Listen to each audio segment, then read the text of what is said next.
Vraiment, on est au Liberty Fair à Las Vegas.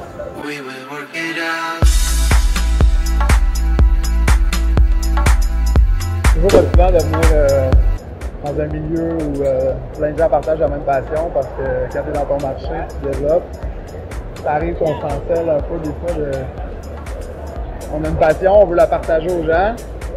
En venant ici, on voit qu'on n'est pas les seuls, qu'il y a plein d'autres gens comme nous qui sont passionnés de la mode, qui veulent donner un bon produit aux consommateurs, qui veulent changer les règles, designer des choses qui n'ont jamais été faites, réinventer des choses, des matières, les couleurs. Je suis très inspiré par la culture européenne, mais je suis très inspiré par la culture américaine aussi. Je pense que le fait de venir du Canada, Montréal, on est un peu tiré à gauche, à droite dans ces deux cultures-là. Autant que j'aime la culture américaine, le streetwear, autant que j'aime beaucoup la culture européenne, un petit peu plus d'histoire avec les vêtements, les habits, les matières, un petit peu de meilleure qualité, avec des tissus qui sont produits selon les plus grands standards sur le marché. Donc j'aime ça mixer ces deux choses-là. J'amène une saveur nouvelle aux habits. Je trouve que les marques de vêtements, d'habits, c'est toujours la même chose. Des gars qui portent des suits, toujours les mêmes couleurs, toujours les mêmes coupes. J'aime mixer les couleurs, mixer les textures, mixer les looks, donner quelque chose d'unique. Puis jusqu'à maintenant, j'ai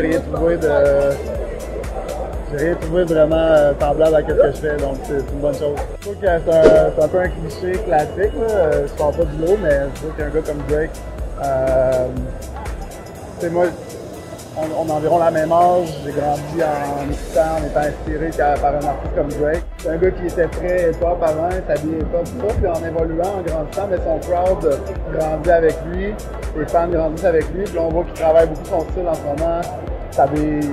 Il y a des endroits, des galas qu'il va faire, il va s'habiller en dessous, puis il est super bien habillé. Je pense qu'il mixe bien la culture hip-hop, la culture américaine avec la culture un petit peu plus tailoring dessous. Je pense que le mix il pourrait être un très bon ambassadeur pour ce que je fais, là, c'est sûr. Donc, take it to existence. L'art dans le vêtement, l'art en fait, partout dans notre vie. Donc, moi, j'apporte d'une manière artistique le vêtement parce que c'est une manière d'exprimer qui on est, d'exprimer l'intérieur de qui on est. Je pense que l'art en général, c'est ça, c'est d'exprimer une émotion. Le vêtement, on sait tous c'est quoi de porter un beau vêtement, comment on se sent quand on porte un bon t-shirt, une belle paire de souliers. On a tous des items dans le garde-robe où on a une certaine émotion de relier à ça. Donc c'est l'art, le vêtement, l'émotion, c'est ça qui va ensemble. C'est comme ça que je veux apporter la marque. Puis l'habit, je trouve que ce qui est plate, c'est qu'on pense aux habits, on pense que c'est plate, on pense à un travail de comptable, un travail d'avocat qui n'a aucune saveur. Moi, je veux l'apporter, les habits, c'est plaisant, porter ça, on veut s'amuser, puis on veut s'exprimer. C'est primordial de voyager, puis d'être au milieu de l'action.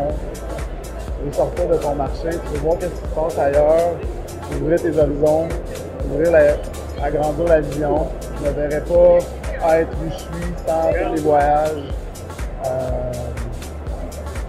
sans tous les événements de mode, de rencontrer des gens, networker, discuter, partager des idées. Si on reste trop longtemps dans ton environnement, tu un peu manque d'inspiration, manque d'idées. Donc je pense que voyager, c'est vraiment d'apporter des idées nouvelles. Il y a une grosse partie d'être entrepreneur, oui, les skill sets, les habilités à faire ton travail. Mais il y a une grosse partie aussi, sinon c'est pas plus important, c'est le networking. C'est les gens que tu connais, les gens que tu rencontres, les relations que tu crées avec les gens dans le milieu, surtout dans le domaine du marketing, la mode. C'est qui tu es capable d'influencer. Donc le networking, définitivement, c'est primordial.